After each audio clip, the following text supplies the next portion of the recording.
बिस्मिल्लाहिर्रहमानिर्रहीम। इमरान जनाब शो में खुश आमदीद।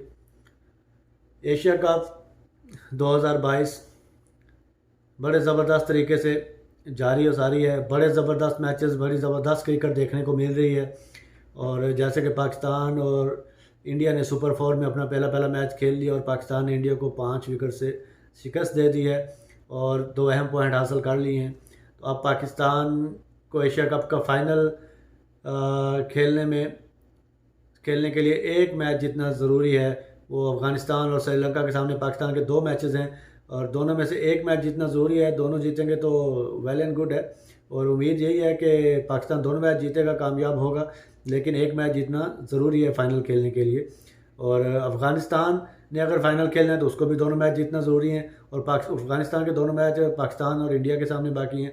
और अगर श्रीलंका ने फ़ाइनल खेलना है तो उसको इंडिया से जीतना ज़रूरी है। अगर श्रीलंका ने फाइनल खेलना है तो उसको सिर्फ इंडिया से जीतना ज़रूरी है। पाकिस्तान से वो हार भी जाएं तो उन्हें कोई फ़र्क नहीं पड़ेगा। तो इसलिए बड़ी इंटरेस्टिंग सी सिचुएशन पैदा हो चुकी है इस वक्त एशिया कप में। और इंडिया को भी अपना सर्वाइवल के लिए जो है अपने बाकी के दोनों मैच जीतना होंगे और बाज़ाहिर यही लगता है कि इंडिया भी अपने दोनों मैचेस जीतने में कामयाब हो जाएगा। लेकिन क्रिकेट में कुछ कहा नहीं जा सकता और ख़ास तौर पे T20 क्रिकेट में तो कुछ भी नहीं कहा जा सकता। कोई भी टीम किसी भी टीम को हरा सकती है। ये कोई भी एक बुरा दिन हो सकता है किसी टीम के लिए। तो श्रीलंका ने जिस तरह से 2 मैच जीते हैं तो श्रीलंका को अगर कोई कम समझ रहा है तो उसकी बेवकूफ़ी है। श्रीलंका ने साबित किया है कि वो 160, 70, 80 रन चेज़ करने की अहलियत रखते हैं। गो कि उनके पास कोई रेगुलर बॉलर्स नहीं हैं, लेकिन उसके बावजूद निपितली बॉलिंग करके वो उन्होंने टीमों को फंसाया है। ठीक है, जिन टीमों को उन्होंने हराया है वो रैंकिंग में कोई इतने ऊंचे दर्जे पर नहीं है, लेकिन उन्होंने रन्स अच्छे लगाए थे। बांग्लादेश ने 183 रन बोर्ड पे लगाए थे जिसे कि श्रीलंका ने चेज़ किया। और उसके बाद अफ़गानिस्तान ने 175 रन लगाए और अफ़गानिस्तान की बॉलिंग ज़बरदस्त बॉलिंग है इस टाइम। इंडिया, पाकिस्तान, अफ़गानिस्तान की अगर बॉलिंग का मुआवजा किया जाए तो कुछ ज़्यादा फ़र्क नज़र नहीं आता इनकी बॉलिंग में। मिली जुली इनकी बॉलिंग है, एक जैसी है।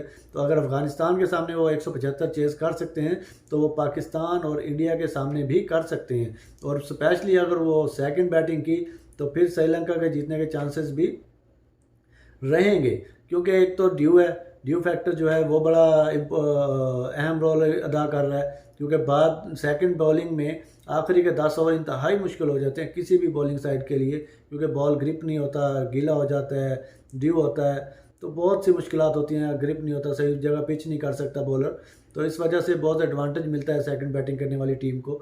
तो देखते हैं अब क्या क्या सिचुएशन होती है।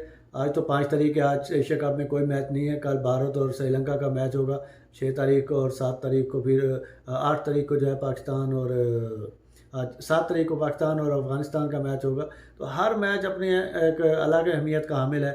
बड़ी इंटरेस्टिंग सिचुएशन है इस टाइम एशिया कप में। और भारत के लिए भी एक मुश्किल है कि उनका भी जडेजा इंजर्ड हुआ है तो उसकी वजह से 2-3 तब्दीलियाँ हो गई टीम में। तो इनके लिए भी अभी अपनी प्लेइंग 11 सेट करना बड़ा एक मुश्किल नज़र आ रहा है। गो कि उनके पास प्लेयर ज़्यादा हैं, लेकिन उसके बावजूद वो फाइनल 11 जो है कोई एक जैसे होता है, इंडिया हमेशा खेलता था कि एक फाइनल 11 से और उसी से पूरा टूर्नामेंट खेल जाता था अगर कोई इंजरीज वगैरह ना हो तो। लेकिन हमने देखा है कि तीसरा मैच खेलने और तीनों में चेंजेस थी।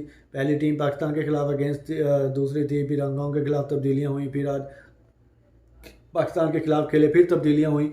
तो अभी इनको भी सोचना होगा कि किसको खिलाना है और फिर अगर उसको नंबर कौन सा खिलाना है। जैसे इन्होंने दीपक हुडा को कल खिलाया और उसको नंबर 7-8 पे बैटिंग कराई, जो कि इनके लिए एक तरह से नुकसानदेह शायद साबित हुआ। पैंट को उन्होंने मौका पूरा दिया, लेकिन पैंट अपने आप को यूटिलाइज़ नहीं कर पाए या फ़ायदेमंद साबित नहीं कर पाए भारत के लिए। नो डाउट कि उसमें टैलेंट है, बहुत ज़बरदस्त प्लेयर है, बड़ी हिटें मारने वाला प्लेयर है, वाइट बॉल का ज़बरदस्त प्लेयर है। साबित तो उसने तीनों फॉर्मेट में किया है, लेकिन T20 में भी वो किसी से कम नहीं है।